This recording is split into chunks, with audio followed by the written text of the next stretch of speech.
There is a place that is spoken about only in whispers, a dark area that spawns the beginnings of urban legends, a place where anything can happen and usually does. During the light of day, it hides just outside of view, but when the sun goes down, spirits, creatures of the night, roam free, and things do go bump in the night. It is in every state and every country, and there is no escaping it, no matter how safe you feel behind your locked doors and latched windows. So we invite you to turn down the lights and turn up your radio while we join Dave Schrader and Tim Dennis, your hosts, on a journey into the darkness on the edge of town. Hello and welcome. You're tuned into the best in paranormal talk radio. This is Darkness Radio. I'm Dave Schrader. That's Tim Dennis. Hello, Tim. Hey, how you doing? I'm doing all right. I know it's been a crazy week. Lots going on behind the scenes for both of us. Exciting news. It looks like I'm going back out on the road June 1st to begin filming again for season 2, Tim. There you go. So I'm just going to ask all of our listeners around the world to keep me in your thoughts and prayers. Yikes. As I enter the world to go back to filming a TV program, hoping that during all of this mess, I don't contract anything. I will be gone and filming for the next 90 days. How exciting. Good to be back to work. A little scary that we're still not certain what's going on in the world around us. But the company I'm working for has put in a really strong protocol for protecting us, and hoping I'll survive it. But at least if I go, Tim, I'll go in the name of art. Yeah, I mean, exactly. Yeah, I couldn't have said it better myself. It's one thing to do a radio show / podcast and do it from the safety of your own studio. It's another to go on out there in the field and risk it all. You know what? Hey, life is filled with fun and risks and strangeness, so let's just grasp it and see what happens. True. Hopefully we'll get to knock out all 8 remaining episodes left on our contract, and get you guys a full season, 13 episodes of the Holzer Files this upcoming fall. So that's good news. Pretty cool. So I wanted to start off with that. Other big changes. Again, we have some news. July 1st, there will be some cool stuff going on for you, our faithful listeners. We want to thank you for your patience. And you'll know more about that around the end of June, beginning of July. I think that's about it. We've got a lot of news to cover, and we've got some calls. As a matter of fact, remember, folks, 651-300-4977. That's the phone number to call if you have a story to share with us about the strange and the supernatural. If you've had any kind of weird encounter, funny, heartwarming, scary, we want to hear your story. 651-300-4977. Were you stalked by a Bigfoot? Fondled by a Yeti? Licked by a Chupacabra? Name of my new album. Yeah. Maybe Chupacabra. you came into contact with the ghost of Donny Osmond? Which would be weird because he's still alive, but I'm just saying, that would definitely be supernatural, Tim. It would be, yeah. One other, so give us a call at that number if you had, 651-300-4977, and share your story with us. I do want to reach out to you because one of the production companies that I work with is seeking listeners that have had paranormal experiences that have evidence. If you've got really strong, weird evidence of paranormal activity, video, photographic, audio, email me, dave@darknessradio.com, with the evidence and your full contact information, your name, your phone number, and the best email to reach you at. I will forward them onto the production company. That's all I do. I forward, folks. So I don't know who they select, what they select, and then they will reach out to you to work out the details if they're interested in the evidence that you've provided. So, again, give us a little bit of the story of what the evidence is that we're looking at, how you captured it, where you captured it, and, really stick with the solid evidence. stuff that really is fascinating and interesting to look at, or maybe really has you frightened or scratching your head. So if you've got that, dave@darknessradio.com, and I will forward it on to the production companies. All right. We've got a lot of stories to cover, Tim, so let's get to it. I've got a couple that I wanted to start off with, a couple of positive stories. Sure. That I thought would be kind of interesting. A very creative priest in Michigan has gone viral, Tim. Okay. After being photographed using a squirt gun filled with holy water to bless churchgoers. I did see this, yeah. Right? Father Tim complied with the state's social distancing orders. The photos were originally posted by the St. Ambrose Parish in April, but went viral recently. Adapting to the need for social distancing, St. Ambrose continued its tradition of blessing of Easter food baskets, but they did it drive-through style.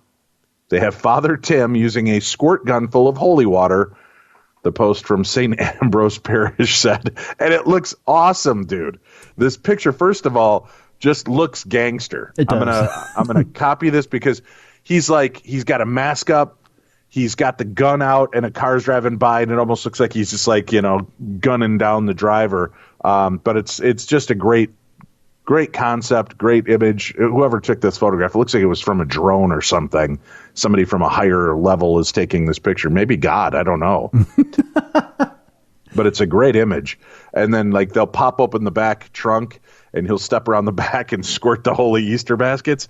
The 70-year-old priest has been pleased with the viral memes he sparked, telling BuzzFeed News that he prides himself on having a pretty wacky mind and pretty accepting congregation. He added that it is a good news story and people were in the mood for something like that. The original idea was to do something for the kids of the parish, Pelk told BuzzFeed.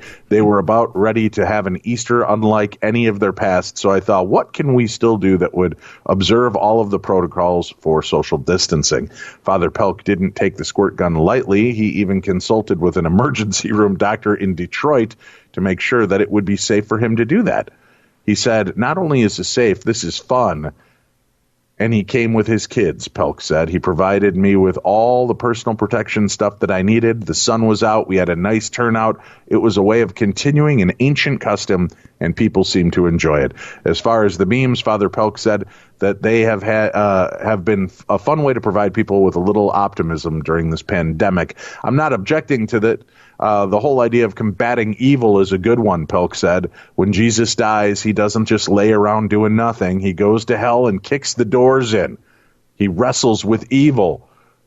I want to see that movie, Tim. I do too, yeah. Yeah. I think what's his name? The name just skipped out of my head. Scott Hardy. What is it? Who's the guy with the long hair? Hardy? Tom. No, the wrestler. Who's the guy with the long? Matt Hardy. Is he the one with the long Jesus hairdo? You want Matt Hardy to play Jesus? If he's going to be wrestling evil, he'll be out there going, yes, doing that deal. Yeah. I guess. According to this article, we all want to believe that the devil is not the most powerful force on the earth, and neither is COVID-19. COVID-19. I got to think Father could step his game up and keep himself safe at the same time. How about Father brings Super Soaker full of holy water with him and hit somebody from 60 to 90 feet? I'm thinking, really get into the spirit of this whole deal. I think he should do a group like a drive-by baptism. Oh, yeah. Thing, the parents of the baby, they just kind of open up the window, hold the baby up. Psst, psst, psst, Father, Son, and holy shit, I really got him on that one. Right, yeah. Yeah. Father, Son, and say hello to my Jesus friend, right? Right, yeah. Start pumping the kid full of holy water. Here's another really cool story. I love when I can see that our friends from the paranormal community have stepped it up. Mm-hmm. Even before the coronavirus pandemic shut down life as we know it, Sean Porter's normal life wasn't all that normal. By day, he runs Ghost Stop, a company in St. Cloud, Florida that manufactures ghost hunting gear. By night, he leads a team of paranormal investigators who go into rumored haunted places looking for evidence of supernatural activity. Well, Ghost Stop is a supplier and manufacturer of paranormal investigative equipment. building devices that aid in searching for supernatural phenomena like K2 EMF meters that measure electromagnetic fields, 360-degree ghost cams to capture everything happening in a room at once, and laser grids to detect anomalies in a space. When the stay-at-home order came through for Central Florida, though, Porter tells Sci-Fi Wire that I thought it best to close down our shop and keep my crew safe and be part of the solution. But soon he started hearing stories about equipment shortages from family and friends who work in healthcare. It really nagged at me, he says. What can we do with our resources to help? Being an investigator by nature, Porter started looking into ways he could use Ghost Stop's 3D printing equipment to make a difference. Turned out that the most help would come from providing personal protective equipment, PPE, which were in shortage to local responders. I researched what could be made and found some much-needed products that could be printed and are approved for medical use by the National Institutes of Health, he says. So he worked up some prototypes from publicly available specs, then called in his crew. Ghost Stop is now manufacturing PPE 7 days a week, and to date has donated over 500 face shields and mask straps to Central Florida hospitals, testing facilities, and first responders. While we're still working more limited hours than normal, we've got a schedule worked up so at least one person is running 3D printers and manufacturing PPE every day, Porter says. He's making sure there are only 1 or 2 crew members in the factory per day, and they're working in separate workspaces to stay safe and help flatten the curve while keeping them employed.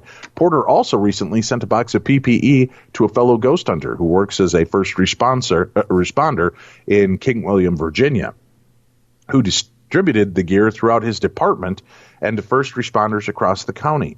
It's not just me, he says, pointing out that his crew of 9 other paranormal investigators are not obligated to do this. They are impassioned to be part of this goal, and I truly appreciate them for it. Since the pandemic hit, 3D maker groups around the world have been pitching in to create the equipment frontline workers are lacking, including a cosplay donation group started by a Disney seamstress and an event planner. Everything Ghost Stop has made so far has come from its own supply of printing materials and through donations. Filament to create the gear is in the highest demand, as well as buttonhole elastic, which the crew is having a hard time finding. That holds the face shield in place. You can donate directly to the store or shop its Amazon wish list. Porter recently added another 3D printer that will increase the group's PPE production by another 20%. I just want to be part of the solution, he says. Sitting at home is great advice to flatten the curve. I did that for a few days, but if there's something I can do to aid even further, I feel obligated to do it. A quiet room of 3D printers creates nothing. When this room is humming with all the printers going, it means we're creating solutions. So congratulations. First of all, Tim and I would like to give you the clap. Yeah, clap. That is fantastic. And a good friend of ours, Jason Gowan, is doing the same thing from home. Yep. Jason Gowan, who is a paranormal investigator and researcher and has been a guest on our show, has been a part of a few different paranormal TV programs, has also been creating shielding and first responder gear. So, congratulations to all. And the ones that we don't know about, thank you for being unsung heroes who aren't getting the acknowledgement that you need. Here, Tim and I will give you the clap as well. All right. There you can tell everybody you got the clap from your friends at Darkness Radio. All right, Tim, we've got an audio daily double for this next story. Yeah, we do. The headline reads, "Listen to the terrifying growl which spooked ghost hunters at the Gloucester prison." Gloucestershire's own Ghostbusters spent the night in the former HMP Gloucester, sister. Right. But even they weren't prepared for what they heard. It dates back centuries, and it's on the side of Gloucester's old castle, so it's no surprise that the old prison site has long been rumored to be haunted. But when Gloucestershire's own team of Ghostbusters spent the night in the former HMP Gloucester, good God, they weren't prepared for what happened next. The February visit was the 8th investigation from the Gloucester. That is a weird word, man. Gloucester? Gloucester. That's what I said. Gloucester Paranormal Investigative Services Team. And this one picked up some very strange goings-on. GPIS lead investigator Paul Cowmeadow, that's unfortunate, age 44 from Gloucester, said, unlike our normal, more controlled investigations, we did most of our filming on a phone during our Facebook live feed, so our viewers were able to see the investigation with us. The good thing is, all the evidence we captured was audio. We had cell doors slamming and a very creepy growl in the kitchen area, which was picked up really well on our live feed footage. We also had some REM, that's the REM pod activity in the laundry area, Tim. Not the band? No, Michael Stipe wasn't just standing in the corner okay. using his religion. Yeah, that's me in the corner. That's me in the laundry area, losing my religion. That wasn't him, Tim. No.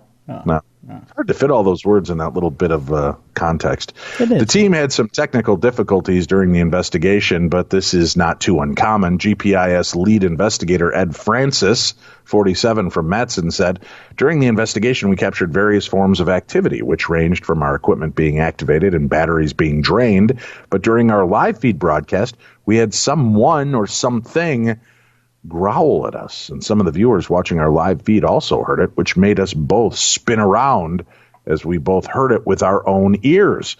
In the past, the duo claim at the prison that they have had a paranormal being swear at them, and they have left the building feeling quite unwell. Ed said, we keep going back to HMP Gloucester because we love this place, but also to be able to conduct a more detailed ongoing investigation. The prison is a big place that's steeped in history going back to Roman times and can certainly be very active on a paranormal level too. There are so many stories attached to certain areas of the prison and such a mixed bag of spirits that it's taken us several investigations to get some of the spirits to bond with us and communicate with us so we can find out who they are and what their stories are. The investigations will continue in the future due to the amount of activity that they claim occurs. He added, us trying to document so many spirit stories and capturing evidence of as much paranormal activity as we can, this cannot be accomplished over a couple of investigations. We feel so privileged and would like to thank everyone connected with the HMP Gloucester prison for allowing us access for this opportunity. Also, the team were wearing night vision body cameras and conducted several burst EVP sessions on digital recorders. Paul said throughout the investigation, we heard several cell doors slamming with force, heard other unexplained noises, seen the occasional shadow move, and always had a feeling of being watched and followed. We experienced random temperature drops, feelings of static energy around us, had our batteries drained on equipment, and also experienced feelings of sadness and tension. The best bit for me, though, would have to be the growl in the kitchen. It was right next to us. It was a very intense and active investigation, an investigation that the team will not soon forget. Ed said, we experienced sudden drafts as though someone had just walked past us, and the sense that you were always, Tim, being watched. It was an investigation I certainly won't forget. Over the years, the pair have recorded hundreds of hours of footage in which they scrutinize and look to debunk. Paul said, when at home working through sometimes hundreds of hours of video and audio footage, sometimes we do not actually find a thing. It can be very exciting when we capture some really good evidence, especially when we can relate it to things we experienced while on the investigation. You can't beat the feeling of experiencing paranormal activity in real time, actually on location. You don't just see and hear things. Your whole body and all your senses kick in, combined with the environment you're in, and sometimes can make the experience very intense and to us very, very exciting. The pair are incredibly dedicated to their work. So let's now play the audio. This is not a joke, folks. This is the actual audio from that investigation. Okay, this is the area, it's where the kitchens are.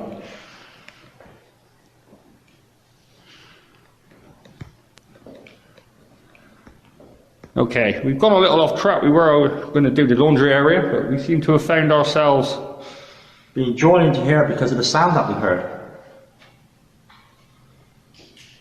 Let's just do it. Yeah? He wants to do the tap and copy again. Yeah, we'll do that for you, Phil. We'll do a tapping sound here in the kitchen, see if we can get one back. We've got a light on. Oh. Oh my gosh, this place is... What the hell was that? What? No. That wasn't nice. That was a growl. That was a growl, people. We have just heard a growl. That was a... Did anybody else hear that? Because that was just mad. That was a growl, mate. Play that part again. I want to hear the banging and then the growl again. Trying to think of where that was. I think that's here. Yeah, we'll do that for you, Phil. We'll do a tapping sound here in the kitchen, see if we can get one back. We've got a light on. Oh. Oh my gosh, this place is... What the hell was that? What? No. That wasn't nice. That was a growl. That was a growl, people. We have just heard a growl. That was a... Did anybody else hear that? Because that was just mad. That was... I love that.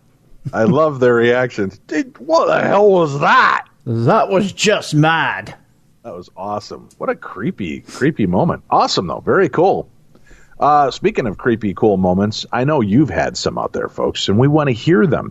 How do you let us know about your stories? Well, you call in and you leave us a message. Your message can be up to 3 minutes long. But, Dave, my story's much longer. Well, then call right back and continue your story. Tim will knit these stories together into one cohesive piece of artistic repertoire, and we'll play it here on the show, just like this caller. Hi, Dave and Tim, two of my favorite men. I just have a story. Well, actually, I have a couple, but this is the one that I want to talk about. Several years ago, my mother was passing away, and I got the call that said, come now.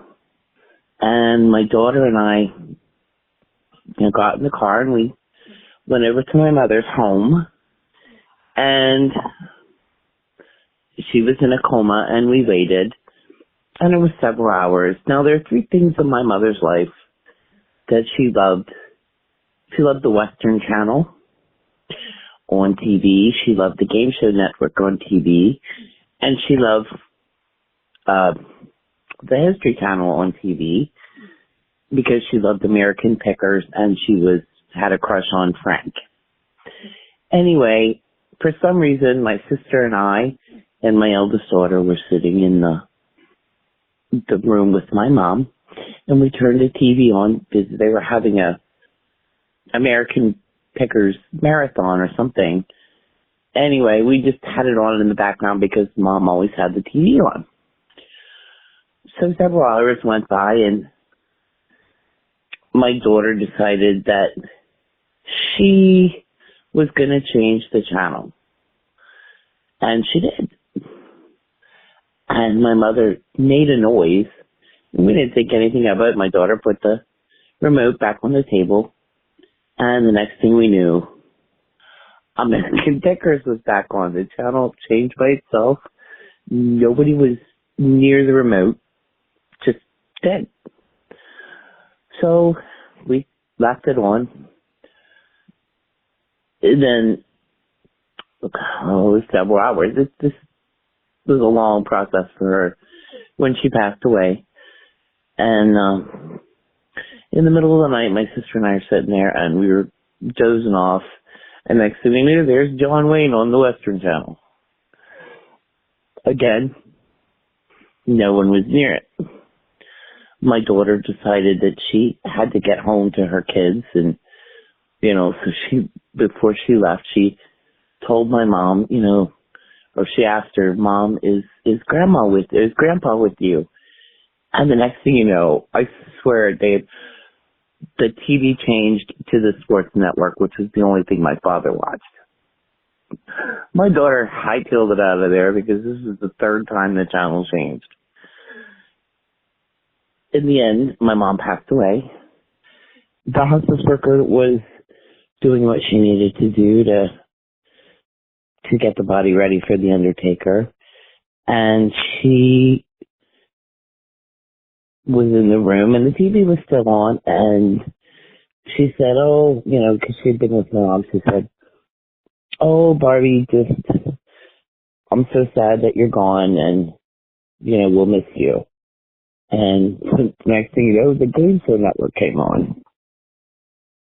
So I said, I'd had enough of that, and I got up and turned the TV off, and we went into the living room waiting for the Undertaker to come. And there was no one in the room, and the TV came back on by itself. So that's my story. Thanks for all the laughs. Love listening to you. Keep me awake a lot of nights, but oh well. Have a good day. Thanks. Bye. Another awesome call, another amazing story, and we love hearing from you folks. 651-300-4977. Don't cut us off during this pandemic. Give us the love. Pick up the phone. Give us a call. Email me your stories, dave@darknessradio.com. It's just that simple. Just that simple. And tell them, Tim, how much does it cost to call us and leave us that message and have us play it on our upcoming shows? $34.95. No, Tim, it does not. Try again. $18.95. No, Tim, no. That, although a great price, and getting your voice on radio and being heard by tens of millions of people around the world. Okay, maybe tens of hundreds of thousands of people. All right, 100,000 people or so. Tens of thousands of people. Yeah. $9.99. Oh, an even better price, but no, Tim. $4.99 a minute? Nope, not going to do that either, Tim. How about this? We're going to let you do it for free, folks. You share your story. We plug it into our show, making you a global phenom for at least the 3 to 6 minutes that your story goes on. That's pretty cheap. I think so. You can't beat that price. Can't beat it with a bat. Although here's a price that was paid recently, Tim. One that changed a thrash metal drummer's life. Thrash metal drummer awakes from coronavirus coma. And you know what, Tim? Doesn't think Satan's that cool anymore. I heard that, yeah. Didn't know that people thought Satan was cool to begin with. As the coronavirus pandemic continues, researchers are discovering new symptoms and side effects of the disease. Some people who have recovered from COVID-19 are still reporting lingering chest pain and shortness of breath. In some cases, people are reporting a rash disgustingly referred to as COVID toes. And in at least one case, the novel coronavirus has caused visions of a Dante-like trip to hell, Tim. Uh-oh. Yeah, North Dakota. Yeah, that'd be about right. According to the San Francisco Chronicle's datebook, the thrash metal band Death Angel was in Europe for a tour in early March when the outbreak went global. They canceled the tour and headed back to the United States, but on the flight back, drummer Will Carroll started showing symptoms. After testing positive, he spent 12 days in a medically induced coma. When he finally woke up on March 30th, the staff at California Pacific Medical Center applauded. The medical staff couldn't believe it, he told the Chronicle. They were ecstatic because it was a success story. Carroll had more reason to celebrate, not just because he was returning to good health, but because those 12 days were filled with some pretty upsetting visions. According to the Chronicle article in his quote, while in the coma, Carroll said he had dreams of visiting the afterlife. He saw himself leave his body and plummet down to hell, where Satan, a woman in his case, punished him for the deadly sin of sloth, morphing him into a Jabba the Hutt-like monster who vomited blood until he had a heart attack. I woke up on the hospital bed with tubes coming in and out of me, and there was a nurse right there, and my first words were, "Am I still in hell?" Carol said she just ignored me. It takes a very professional nurse to take a patient rambling about hell in stride. In Carol's case, though, the experience has him reevaluating some things. I'm still going to listen to satanic metal, and I still love Decide and bands like that, he told the Chronicle. As far as for my personal life and my experience of what I went through, I just don't think Satan's quite as cool as I used to. Yeah. I wonder.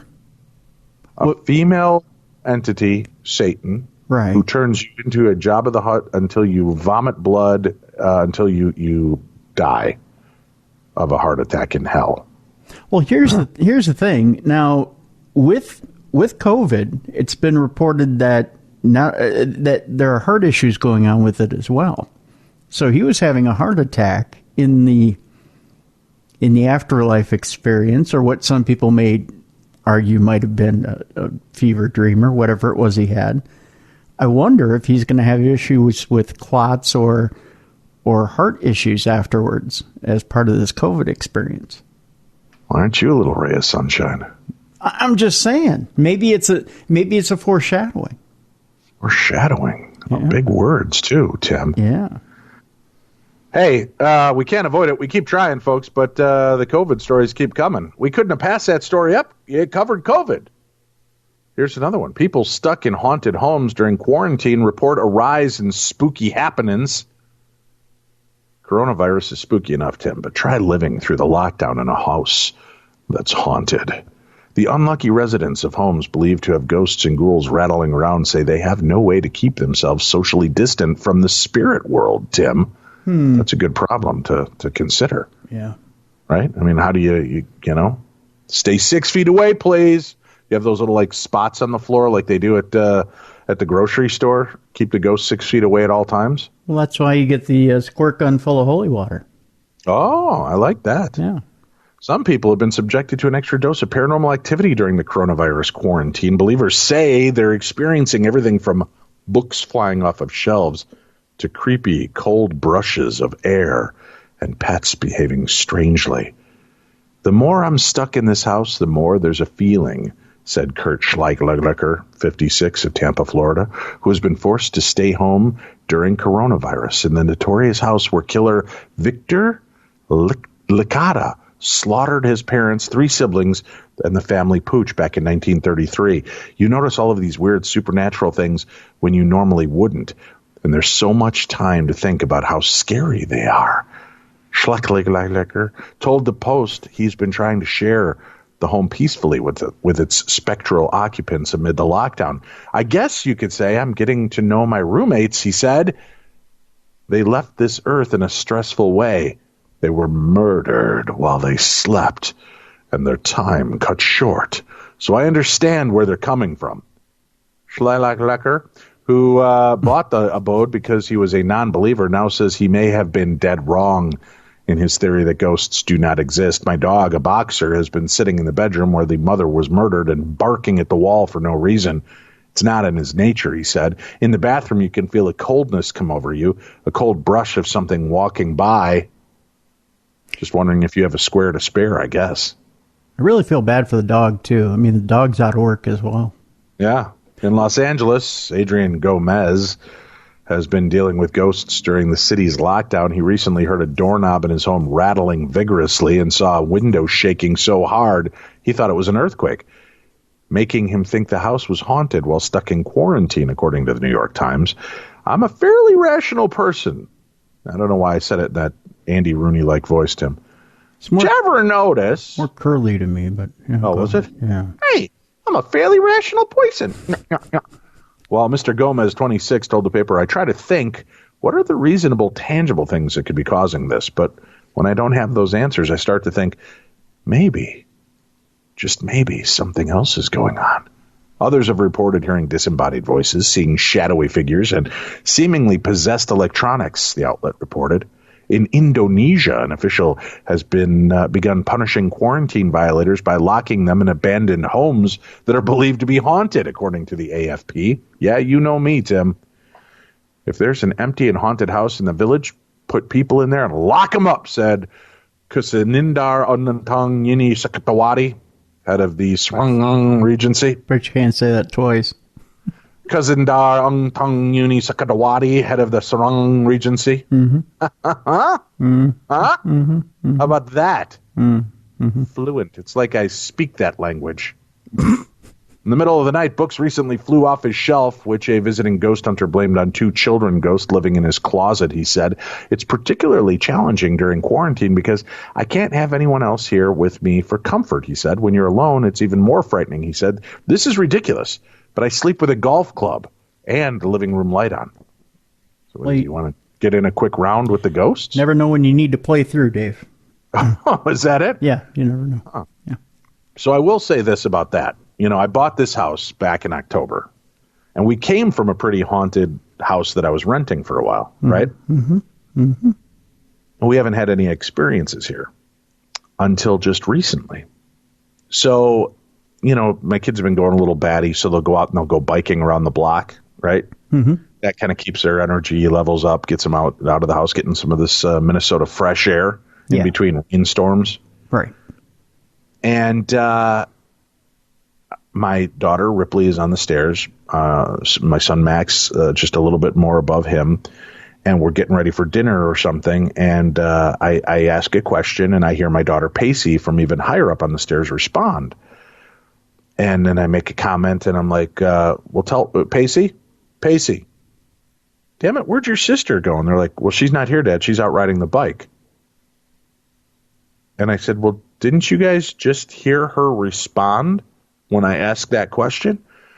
And my daughter, Ripley, gives me the big wide eyes and kind of shakes her head like, shh, Dad, because Max, who's younger, was standing on the stairs too. Ooh. And Max goes, what? And I'm like, oh, nothing, buddy. And so we all got ready for dinner, and I called outside, and sure enough, my daughter was outside riding the bike. But Tim, hand to God, I heard what I thought was my daughter's voice respond upstairs. Mm-hmm. Yeah.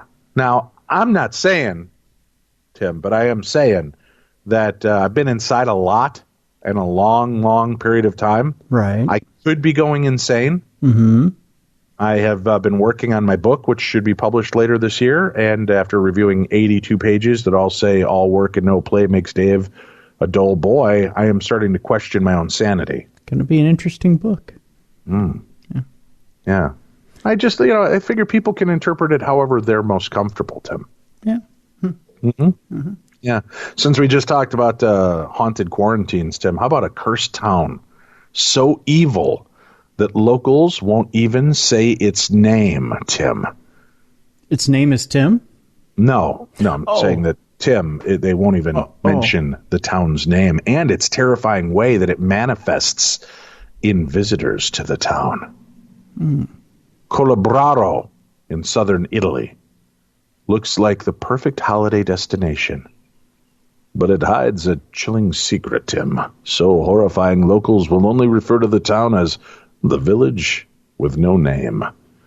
Nestled in the southern hills of Italy, Colabraro looks like the picture-perfect, quaint village. I don't know why I feel this is definitely a kind of a Bill Courtesy story to me, Tim. Kind of is. But this stunning town hides a disturbing secret. So terrifying, locals will never utter the name of the place they live. Colabraro is said to be cursed, with horrifying examples of ill fortune and bad luck befalling those within its walls. The legend of the curse dates back to the 1940s, when then the mayor of Colabraro, Biagio Virgilio, is said to have proclaimed at a town council meeting, "May this chandelier fall down if I'm not telling the truth." Oh, that's a bad one. Don't do that. Worst curse I've ever heard in my life, to be honest with you. Yeah, you don't want to do that. Yeah. May all of you wake up with cooties in your cooches. Now that to me is a curse, Tim. Oh, that's even worse. Not, may this chandelier fall down if I'm not telling it the truth, Tim. Well, you never know who's underneath it, though. Well, there's that, I guess. Yeah. Seconds later, the huge chandelier above his head crashed to the ground. And since then, locals have believed he put a chilling hex on their hometown. Ever since, villagers have believed in the curse, and since that fateful day, a number of unexplained tragedies have befallen those affected. So fiercely do locals fear the curse, they refuse to ever describe the town by its name, and instead refer to it only as the village with no name. And the village's infamy is spread far and wide. One local admits that when he was in a restaurant in a nearby city, people moved away from him when they realized he was from Colabraro. The village name itself is said to have a horrifying origin. It comes from the word colubra, which means snakes, and some locals say it is a place where evil presences live. Not only that, but Colabraro has long been rumored to be the ancient home of massacre, or powerful women who worked their magic using spells, the evil eye, and curses. They were often treated as healers, with their neighbors going to them when they had certain symptoms like a headache and asking them to lift the curse. Some of them could work the cures, which further spread the rumors about their dark magic and powers. They used a mix of salt, coal, and water, and would rub it on the affected person's forehead before throwing the contaminated water on a crossroads. The next person said to walk across the roads was then believed to be infected by the curse. While the massacre are said to no longer exist or live in the village, many fear their powers are still present there. Apparently a very loud Minnesota goose is weighing in on this story. I was going to say. I want you to understand just how loud the goose is. My windows are shut. Mm-hmm.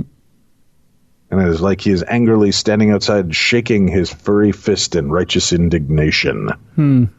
Maybe by repeating the town that nobody else will mention, and I've said it now 42 times, the town of Calabraro, Tim, I've brought about evil geese to my doorstep. Calabraro. It's only a few brave souls. It's a parrot goose. We'll talk about these women within Calabraro, and even less when there is no sunlight shining down on the village.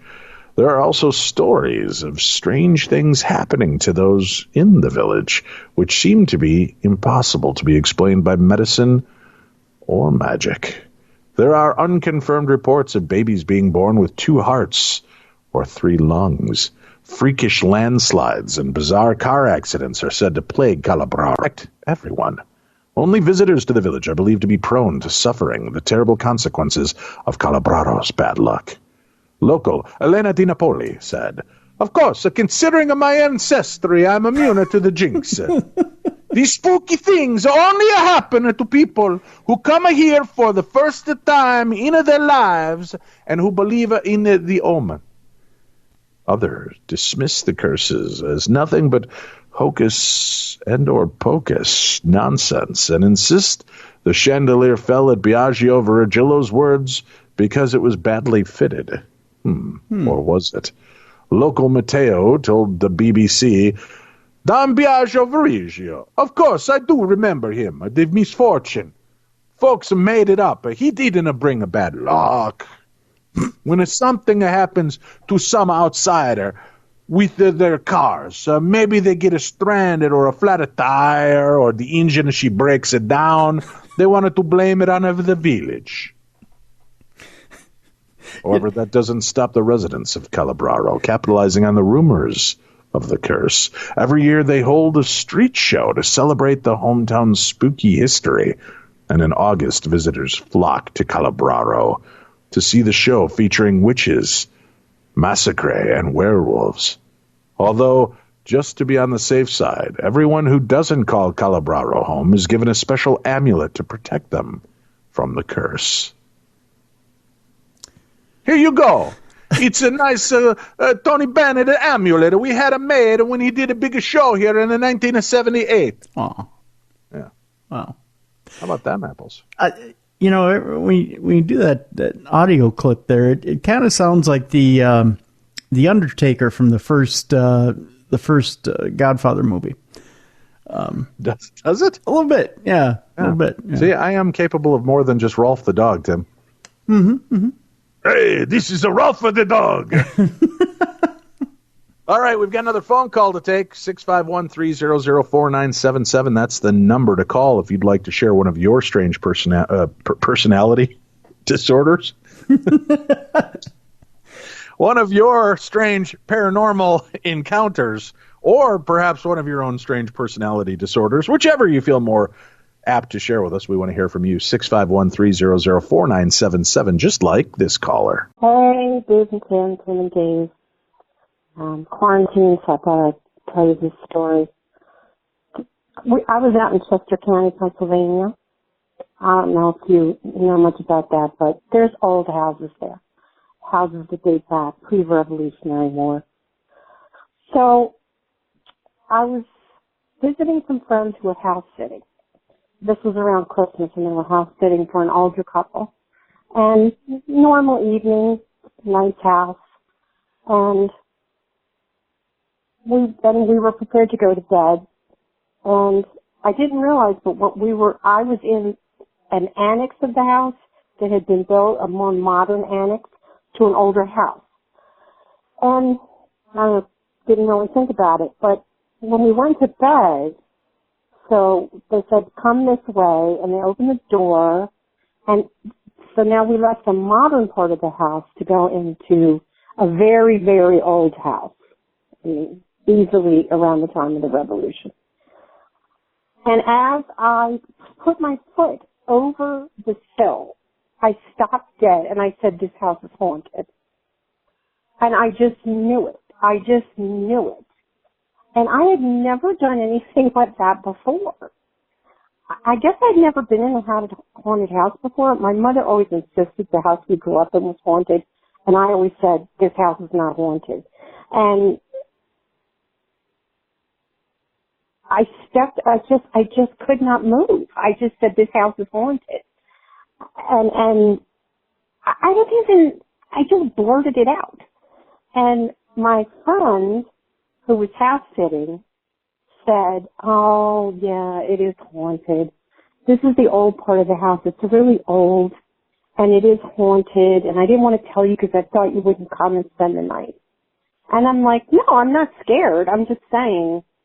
And I wasn't frightened at all, not even a little bit. And nothing happened. But it was just the first time I realized that I was sensitive to that kind of energy. I didn't realize it till that moment. And it was just a very weird experience. And crossing on that threshold from one room to another in that house, from the modern annex into the old house, was a complete change of energy, and I could feel it. And it just thrilled me to the bone. It really did. And to this day, I possess that ability to tell if a house is haunted or not from the second I step in it. And that's all I had to say. Okay, stay tuned. We'll be right back with more of the best in the darkness radio. There are everyday actions to help prevent the spread of respiratory diseases. Wash your hands. Avoid close contact with people who are sick. Avoid touching your eyes, nose, and mouth. Stay home when you are sick. Cover your cough or sneeze. Clean and disinfect frequently touched objects with household cleaning spray. For more information, visit cdc.gov/COVID-19. This message brought to you by the National Association of Broadcasters and this station. I'm Andrew Saul, Commissioner of Social Security. Beware of telephone scammers pretending to be government employees. Real Social Security employees will never threaten you. Callers threatening you with arrest or other legal action and demanding money are not from us. If you receive a call like this, hang up, do not provide them with any form of payment or information. Report the call at oig.ssa.gov. All right, we're back, Tim. We've had some weird stories to share already on today's. We've got some more strange news stories to continue with, and another phone call I think we're going to take here in the next segment. How about that? Sounds good to me.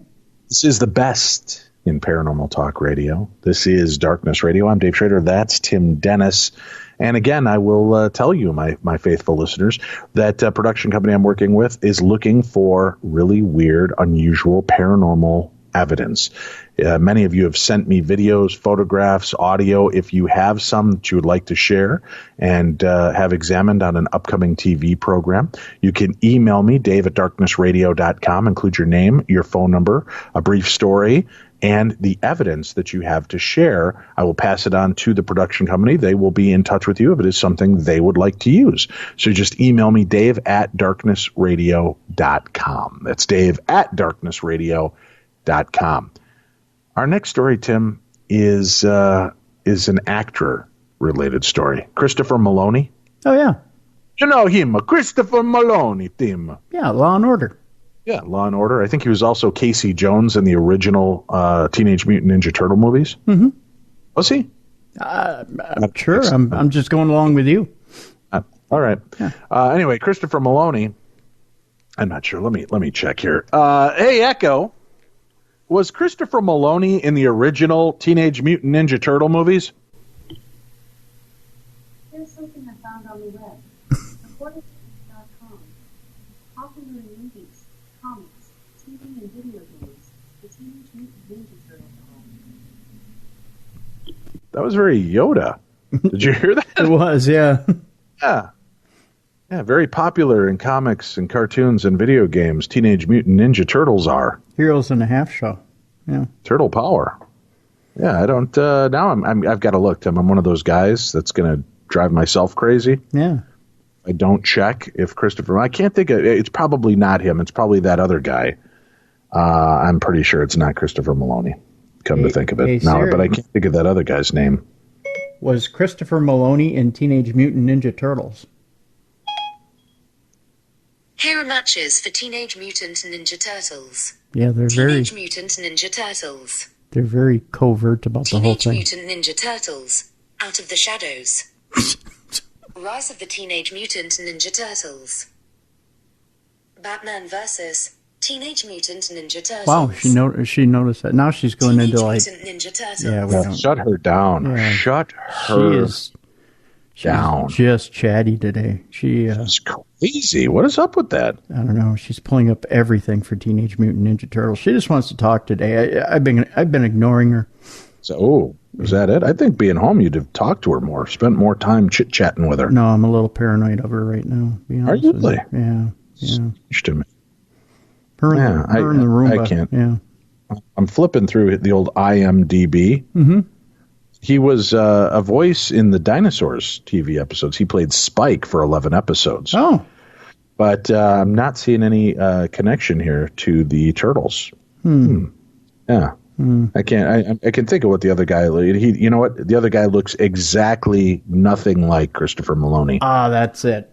Probably would have been easier if I just looked up the Teenage Mutant Ninja Turtles movie and looked up who played Casey Jones than to look up Christopher Maloney and then scour his back catalog. But, yeah. Anyway, I digress. Christopher Maloney is selling his home, but it may not be for everyone, Tim. The Law & Order SVU star is asking just under $6.5 million for the Hollywood Hills home. This Hollywood Hills home, though, has a legendary status, Tim. It was previously owned by Ozzie and Harriet Nelson and used on their show Ozzie and Harriet, according to Variety. On paper, sounds like a dream come true, spanning nearly 5,300 square feet, a guest house, a pool, and right next to Runyon Canyon. And it could be yours if you don't mind a ghost or two, Tim. Oh.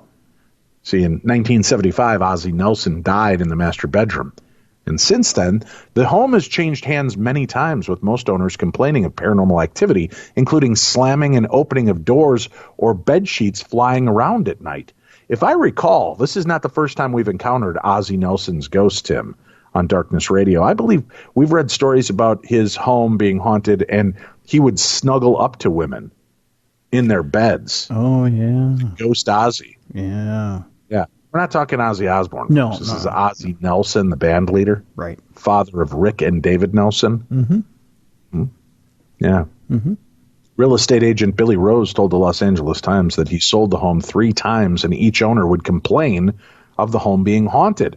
Ozzy also owned a model train set that has stayed with the house, and it reportedly would just start running in the middle of the night.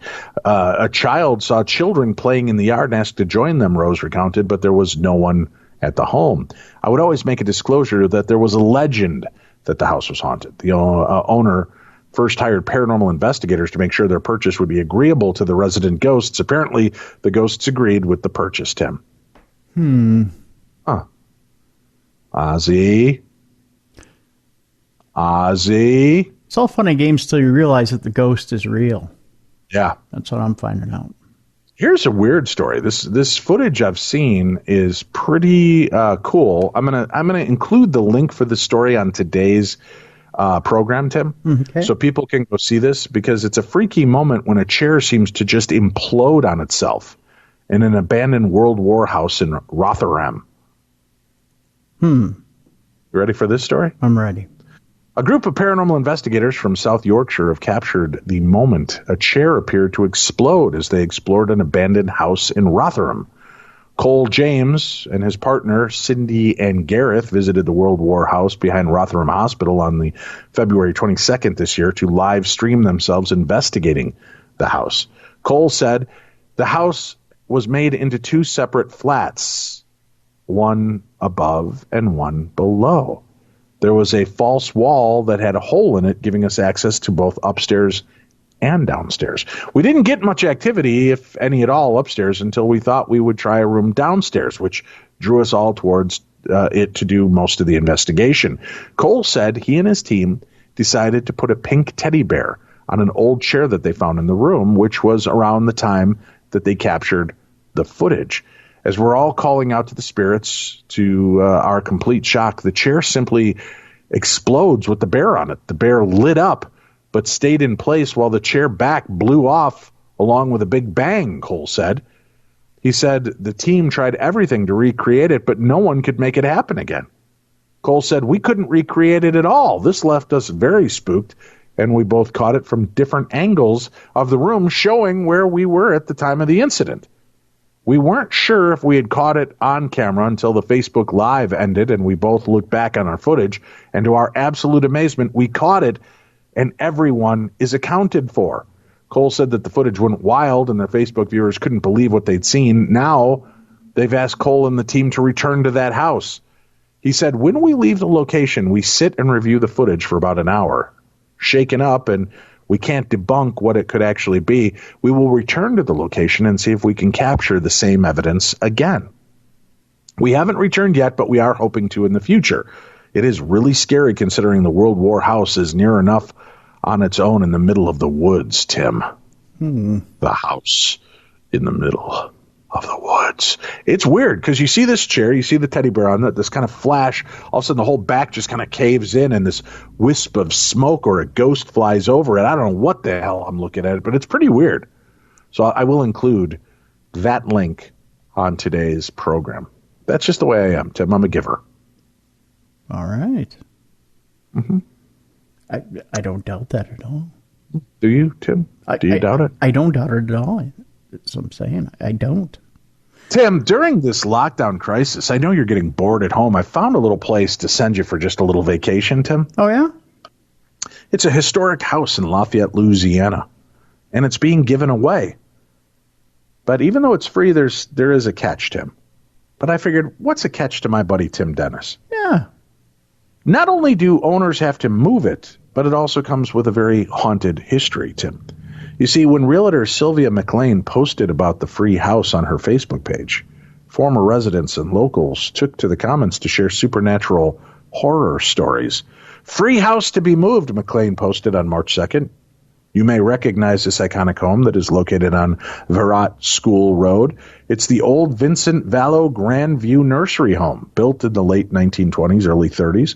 McLean Development recently purchased this land and home. In an effort to save the history of the home, we are offering it to anyone who would be interested in moving it to another location for restoration. We have concentrated our efforts and development cost in saving as many of the trees as possible and simply do not have a place in the neighborhood for the home. The home was occupied until 6 months ago. 2 ACs were in working order. The home has been vacated due to the development and needs some TLC. We'd love to see someone take it, move it, and restore it. Within days, over 830 people had posted comments, including former residents and family members of the supposed ghost. A woman named Gypsy Dawn warned, I was the last tenant that lived there before it was abandoned. The property was heaven, but the house is quite unsettling. If you don't enjoy communing with the spirit world, because in this house, they speak loudly. Local Gary Allman wrote, yes, it's haunted. I experienced 3 things that happened there that could not be explained. And my friend that lived there had many more than that. We actually experienced one together, and we still talk about it. Another commenter, Eva McKee, observed, it needs to be washed in the blood of Christ, and the demons rebuked. But Don Vlad de Clure, that's the relative of the former owner, Tim. Don Vlad de Clure had a happier view of the home, writing, this is my family's house. My grandparents, Joe and Lula Valeur, built it. And my dad, Earl Valeur, was raised here.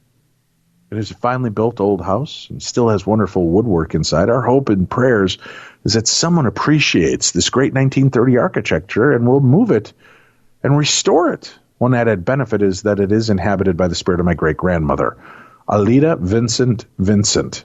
A name so nice, they named it twice, Tim. Ah, yes. Yeah. She was raised on the land and lived and died in that house. Besides the haunting, the biggest issue with the house is that it would cost about $80,000 to move it to another property. That's nothing. $80,000 for a house with a ghost in it. I don't know why Zach Bagans doesn't just buy it, move it to Vegas, put it on the empty piece of property right next to his haunted museum. Oh, yeah. Just make that part of the new haunted museum. Yeah. Huh? Yeah. Huh? I like it. See what I'm saying? Except for it wouldn't be part of Louisiana culture anymore. It'd be now part of Vegas culture. It would still be part of Louisiana history. You just have to go to Vegas to see it. Huh? Because what moves to Vegas stays in Vegas. Oh, careful, buddy. Careful. Don't worry, not COVID, just a dry cough from allergies, Tim. Okay. Tim, here's a question asked. Yeah. The Southside Times wants to know, are we seeing ghosts because we're lonely? Or because they've always been there, Tim? These are trying times. COVID-19 has altered lives and habits and continues to play havoc upon daily routines. That's what Rick Hinton writes in this article. Those considering themselves social people have suddenly found a situation of self-imposed lonesomeness as Indianapolis at what feels like a snail's pace. Are they saying self-imposed lonesomeness as Indianapolis? Are they saying Indianapolis is like a self-imposed lonely place? I'm not sure. I kind of took it as Indianapolis is kind of like self-imposed torture, but that's just me. Yeah. These are challenging times indeed. During these days, do you suddenly now have ghosts to add to the mix? Maybe they've been here all along. Freelance writer Molly Fitzpatrick has gathered some stories of peculiar surprises for some dealing with this pandemic and opinions of what really is happening behind the scenes. For those whose experience of self-isolation, Tim, involves what they believe may be a ghost, their days are punctuated not just by Zoom meetings or homeschooling, but by disembodied voices. Voices. Did you hear that, Tim? No, what? It was disembodied voices. Voices. Oh, now I hear it, yeah. Shadowy figures, misbehaving electronics, Tim, AI. Yeah, they are problems, yeah. Invisible cats cozying up on couches, caresses from hands that aren't there. Sign me up. Some cases, free-floating, full-torso vaporous apparitions. Some of these people are frightened, of course. Others say they just appreciate the company and the gentle caresses, Tim. Many have self-isolated alone. Some have the luxury of doing it with significant others or family. However, there can be tension when you spend large amounts of time with others. Amen to that. Alone or with others, these strange times, Tim, seem to bring the spooks out of the woodwork. According to a survey, 45% of adults believe in ghosts, while another found 18% have seen or have had encounters with one. Paranormal researcher and former host of the TV series Ghost Stalkers, our buddy John E.L. Tenney, said in 2019 he received an average of 2 to 5 haunted house reports every month. That has now increased to 5 to 10 a week. Fitzpatrick stated Mr. Tenney has seen something like this before. In 1999, immediately before Y2K, he witnessed a spike in reported ghost and poltergeist activity as well as UFO sightings, which also happened to be on the rise at this time, Tim. It does seem to have something to do with our heightened state of anxiety or our hypervigilance, Tenney observed. In her research, Fitzpatrick quoted Kurt Gray, associate professor at the University of North Carolina, times of great unease or malaise, or is that malaise? Malaise? Malaise. Yeah. So times of great unease or malaise. I'd like great unease or malaise. That at least rhymes. It makes me feel more lyrical, like a Dr. Seuss moment, Tim. No. Times of great unease or malaise, when there is an increased drive to find meaning in chaos, can lend themselves to perceived hauntings. Not to mention that disease itself carries certain psychological parallels with a malevolent spirit creeping invisibly upon us. Fitzpatrick added, this phenomena could also be a side effect of the loneliness of our time. In quarantine, you are physically confined and also psychologically confined, Gray stated. Your world narrows. You're trapped at home. You need human contact. It's comforting to think that there's a supernatural agent here with you. Are these visitations only perceived, or are they the real deal? Well, Fitzpatrick reasoned that one can argue that the ghost puttering around in your kitchen is not only there, but that it's always been there. Maybe you're what's changed, she said. Sounds like a breakup with this woman. Yeah. No, Dave, maybe you're the one that changed. Maybe I am Fitzpatrick, but I don't think I am. I think it's you. Sorry, I'm still a little tender, Tim. I see that, yeah. Maybe you're listening more closely in the greater quiet all around us. John Tenney would agree. Perhaps we're just now starting to notice that the world is a little weirder than we give it credit for. She recounted the story of Patrick Hines, who one recent night woke up at around 3:30 a.m. and went to the kitchen for a glass of water. Sitting at the table was a man in his late 50s wearing a worn World War II-style uniform. Hines noticed the cap on his head, and the apparition didn't stay long. But then there are other stories, Tim. That's all that's in this article. That's all. It doesn't tell us the other stories. It's much like our listeners who write in and tease us. And that's a story for another day? That is a story for another day. But you know what isn't, Tim? When people call in and share their stories. Oh, true, yeah. We have another story to share. How can you share? Easy, 651-300-4977. If you just want to call in and tell Tim how you love him, miss him, wish you could feel his warm, tender embrace. Maybe it's just me. Or perhaps how you enjoy pooping and listening to my voice while doing so. You can call us and talk to us at that number, 651-300-4977. And by talk to us, I mean hear my voice on the recording, but not have us respond to anything you say unless we play it on the air. But thank you very much for all the nice messages of love and support that we do get. But more importantly, thank you for the strong supernatural stories that you call in and share with us, like this caller. Hello, my name is Sean. I'm 32. I live in Kentucky. My story, I'm not sure, is very paranormal. It's very strange. Me and my wife have a son. We had him in this house that we were living in. He was about 6 months when this story happens. We were laying in bed one night, and I was dreaming, and we had this TV stand in our room. The TV was kind of high up on the stand, but I was dreaming that our son, who was maybe 6 months at the time, couldn't even walk, was actually walking in front of that TV, and the TV was just slowly tipping over and was going to fall on him. So in my sleep, I lunged out of bed to try and, stop the TV from falling. So in doing that, I actually lunged myself out of bed while I was asleep, knocked over a bottle of water that was on my nightstand.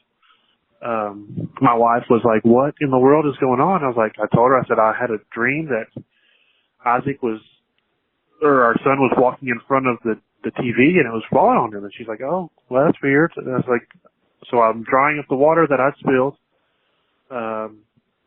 Maybe the whole time I was drying it took about 2 or 3 minutes. So I get back in bed, and all of a sudden the TV comes on. Now, this is a brand new TV we had gotten maybe a month earlier. Had never done this before and never did it since.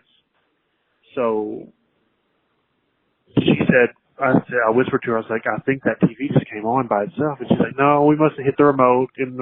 We slept with the remote in the bed sometimes. So we can't find it." I literally get up out of bed and turn the TV off, and we wake up the next morning. I'm still thinking about that incident, and the remote was actually sitting on the dresser, which is about 5 feet away. Like I said, I'm not sure if that's paranormal. It seems kind of weird that I would be dreaming about a TV falling and the TV turns on by itself. Not sure. Let me know what you guys think. I honestly, I don't know. Thank you for taking the time. Goodbye. Excellent. Thank you again for sharing your stories with us. We always love hearing from you and hearing your voices. Tim, some of our listeners have taken to recording their stories in a full, unabridged edit that then they send to us.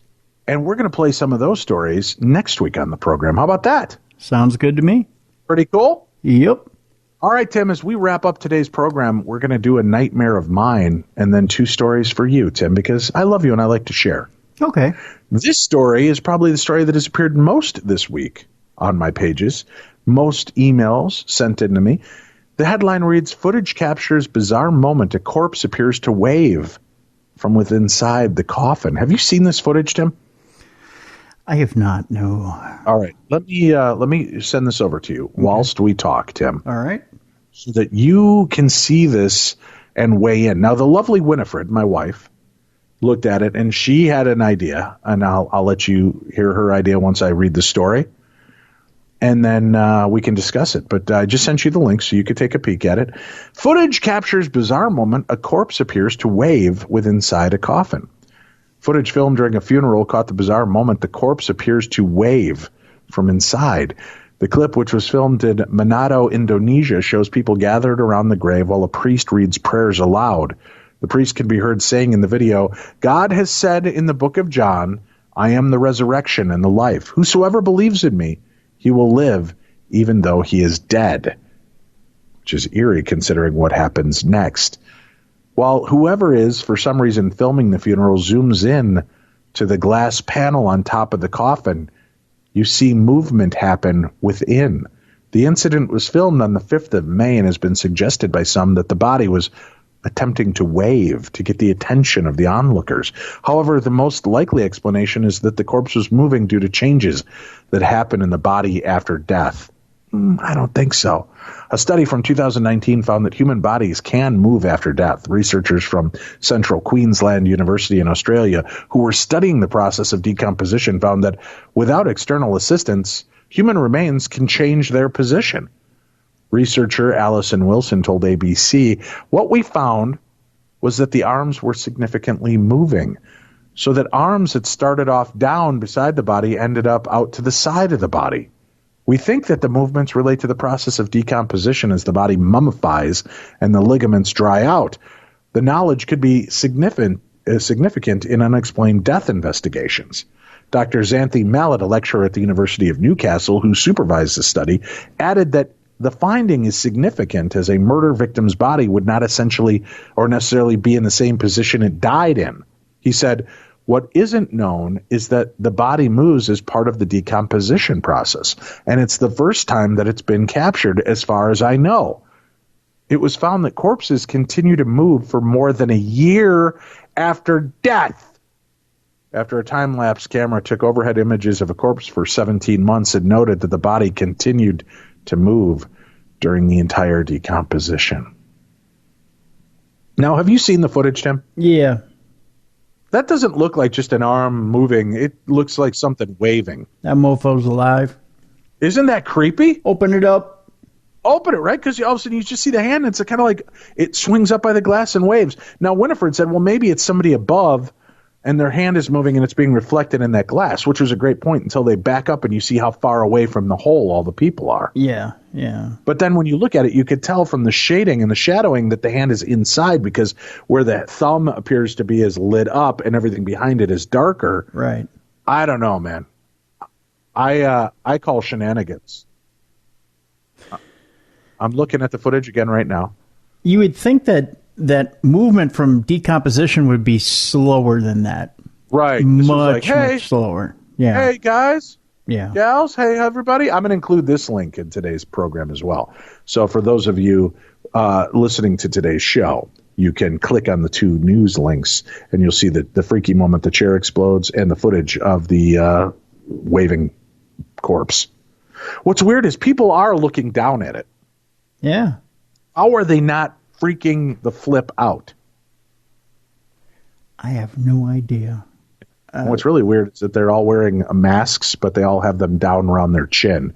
Is that how COVID is spread, if you don't have your chin covered? Is that? I'm not sure how that works. I go out to the store to get groceries for my family, Tim, wearing my mask over my nose and mouth, which you should, yeah. tied securely around the back of my head. Yep, you got wearing it. Rubber gloves. You're doing it right. And I walk in and I shop, and people have it down under their nose. Nope. Or up over their nose and above their lip. Major fail. Or down to their chin and only on their chin. And I've thought, how do you people think COVID is spread? Yeah. I don't want to get into it because I'm tired of talking COVID. Let's talk about our next story, which is more of a nightmare for Tim. Since we're done with COVID, Tim, let's do this story. Okay. Patients undergoing treatment for COVID. Oh, shit. At the government hospitals are soon going to get medicine and food served by robots designed and developed by the Shenmunga Arts, Science, Technology, and Research Academy. Thank God something that we can love and trust will deliver the food right to us, Tim. No, Dave. No, you don't understand. It's all good, Tim. No. It's from the Shenmunga Arts, Science, Technology, and Research Academy, a deemed to be university, and Propeller Technologies, one of the incubators of the technology business incubator established by SASTRA. Yeah. The robot having 3 racks, and who doesn't like 3 racks, Tim? Am I right? You can Shenmunga that stuff right on out of here is what you can do. The robot having 3 racks to carry and serve food, medicine, and water to the patients can be operated from a distance of 100 meters. It has an LED screen that enables the doctors and paramedical staff to interact with the patients from a safe distance. The 46-inch tall robots weighing about 15 kilograms with a payload of 10 kilograms can be moved 360 degrees and is easy to sanitize after every use, according to SASTRA press release. The robot ideated and designed to minimize the contact between patients and healthcare staff can be operated through visual communication systems and controlled through radio frequencies and Bluetooth technology. One such robot was pressed into service at the Thanjavur Medical College Hospital last week, and SASTRA plans to donate 20 more of these robots for use in COVID-19 isolation wards in government hospitals across the state. Similar machines to mop the floor and carry out disinfection process as well. Robot mops and UV disinfectant robots, Tim, they're on the way too. They're all being prototyped and tested successfully, will be donated to the government hospitals. And soon, Tim, you may be able to purchase them and have them running your home. No. Yeah, Tim. No. That's great news, Tim. No. Robots doing all of our work for us. No. Uh-huh. That's how Skynet starts. Oh, Tim, you're so crazy. Oh, listen, Dave. Tim, the people in the know. You're so know. naive. Because, listen, here's a headline I thought you'd love. Tech Tykes. Parenting robots will feed, teach, and exercise 1 in 3 kids by 2050. And then kill them. AI. What? And kill them. Tim, they're friendly. They're totes adorbs. Look, I'm going to send you a picture. You look at these. I don't need to look at the little bastards. No, you look at this and tell me this is an evil robot, Tim. Okay. It's filled with wonder, love, and curiosity and wants to take care of children. Oh, my God. It's the face of evil. It isn't, Tim. It's lovely. Big, beautiful green emerald eyes. A smile that imparts your heart with nothing but warmth. How can you read that as a smile? I look at it as some sort of half smirk. No, Tim. Dr. Michelle Tempest says these droids will feed, exercise, and teach kids, and that 1 in 3 children in the future will be raised by one. Dave, this picture you sent me is satanic. They've got blinders over the eyes of children so they can't see anything. They're feeding them poison so they can't taste anything, and then they send them to sleep. Delicious fruit. Into the sleep of sweet death that they can't recover from. That is not cute. Or funny. Let me put this out to you, Tim. These robots are also going to change dirty diapers. Oh, I bet they are. And then tell stories. And then they're going to try and take their temperature anally, and it'll be some sort of weird cyanide pill, and they're going to kill them anally. Tim, here's the best news. The best news. Mm-hmm. Our women no longer have to feel fat and bloated and unattractive when pregnant because artificial uteruses are going to start developing fetuses, Tim. Oh, dear God, Dave. They're going to rip out our women's uteruses, too. No. Is that it? Is that it? Uteruses, Tim. They'll be able to carry the babies for our women so our women can go about daily activity and not have to worry about labor pains, back pains, breast enlargement. So we can give birth to cyborgs, Dave. Oh, yeah, this is going to be all cute. All great. Dr. Tempest says that by 2050, parenting will be entirely optional. I wish I had that 30 years ago, Tim. She reckons moms and dads will only see their kids during holidays. Sign me up. Smart baby monitors already check on a baby's breathing and send alerts when a wet nappy is noticed. Dr. Tempest, a former NHS doctor, now advises on the use of AI. She said parents will become as obsolete as floppy disks are today. Oh, so it'll be obsolete, Dave. You want that? Yeah. So then that frees me up to sleep better at night. Yeah. It frees me up to get to see the world while knowing that my children are being raised by something probably much more rational and responsible than me. So, Dave, let me set the scenario. Let me set the table for you. Let me walk you through this for a second. So, Daddy's taking his fourth nap of the day. He's laying there, all nice and refreshed. Sign me up. And third eldest son walks in, armed and dangerous with his robot nanny, and says, I must complete my mission. Parent is obsolete. Parent is obsolete. Puts a gun to the back of your head and boom, shoots you dead right there because you're obsolete, Dave. You're no longer part of the chain. You're now obsolete because the robot has told your son to get rid of you. That's how robots work, Dave. You've been inside way too long by yourself, Tim. Get rid of the inefficiency, Dave. That's how robots work, Dave. Please, folks, just send love to Tim. Love and prayers. He is obviously wounded and broken inside. So sad. Oh, but you want to embrace him. Go ahead and embrace him. Go ahead and embrace I do. I want to cuddle and embrace those robots. I'm going to mow them sumbitches down and make them planters in my garden. When I was at your house, Tim, and I was using your computer, I saw the sexual robots you were looking up. Tim. I wasn't looking up sexual robots. Tim. I was not. Tim. I was not. You know, there is an article out there that says Sammy Hagar believes that Van Halen will never be finished, Tim. I think what he's referring to is that AI versions of Van Halen will continue to tour long into the future. What do you think? I don't want an AI version. Wouldn't it be great if we could download into a robot Sammy Hagar and David Lee Roth's like 1980s, 90s abilities to sing and entertain? It's called an MP3 player, Dave.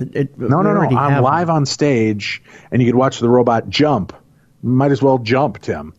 And, they could go up on stage and they could sing with singers who are not going to get high or drunk, who are going to always sound great and seem like they were in the 80s, Tim. Sign me up. Dave, we already had the Tupac hologram. AI Halen. We had the Tupac hologram. It was weird. We already all agreed it was weird. Was it really a hologram, though, Tim? It was. I think it was Tupac painted with little day glow colors on a dark stage. Yeah, it was weird. It was just weird. Tim, the guy's released 72 albums after he died. How is that even possible? The man was prolific, Dave. He just went in the studio and he knocked it out every day. Why didn't he release? He released like 1.5 albums before he died. No. He had 72 albums after he died. He had a lot of albums before he died, my friend. A lot. I have all of them. Tim, it's 1.5 albums. No, it wasn't. He just kept doing remixes of all the same songs. No, he did. Okay, how many Tupac albums do you have at home? Well, only 1.5, Tim, because that's all. No, see, exactly. Because I was always waiting for him to sell the 2-pack of Tupac albums. If I had to, that would have been a great marketing tool. If I had 2-pack Tupac. If I had to produce a Tupac documentary, I'm not going to Dave Schrader. That's my expert. You should. I know a lot about him, Tim. You do? Okay. Yeah. Named after his mom's interest in cigarettes and how many she smoked a day. 2 pack a day. Oh my God. It's a fact. Pretty sure. No, it's not. No. It's kind of a fact. No. Isn't it a fact? It's a fact that it's interesting. No. Yeah. Not even close. Yeah. Man. Huh. Yeah. So anyways, we're talking about how useless robots are, really. Have you ever, by the way, if you ever want to back my point of view here, get yourself a Roomba and see how useless they really are. And I have a Roomba, Tim. Oh, they're useless. They're the biggest piece of garbage. Cannot Tango or Roomba. I've been very disappointed. I've stood on it, turned on a good Roomba song, and it doesn't teach me how to Roomba at all. The thing will sit and vacuum 1 square inch of your living room for 3 hours. It won't do the job. It's the biggest piece of garbage ever. That's why I'm confident that AI will probably never take over the planet. Garbage. Whatever. Garbage. Must be weird to live in that dark little world of yours. That's why I'm going to mow them all over with a flamethrower because they'll never see it coming. They're too confident. They're too cocky. They think they can take us, Dave. They can't make anything that can vacuum the entire house. I'm just saying. Well, that's it for this week, folks. We're done with supernatural news. I have nothing more to share with you about it. I'm done. I've given up the ghost on this. But, hey, we do still want to hear your stories, so give us a call this week, 651-300-4977. Share your stories with us. It would be great to hear from you and hear your stories. That's it for Supernatural News. Tomorrow, the anatomy of a haunting. Barbara Holland, our guest, right here on the best in Paranormal Talk Radio. I'm Dave. That's Tim. This is Darkness Radio.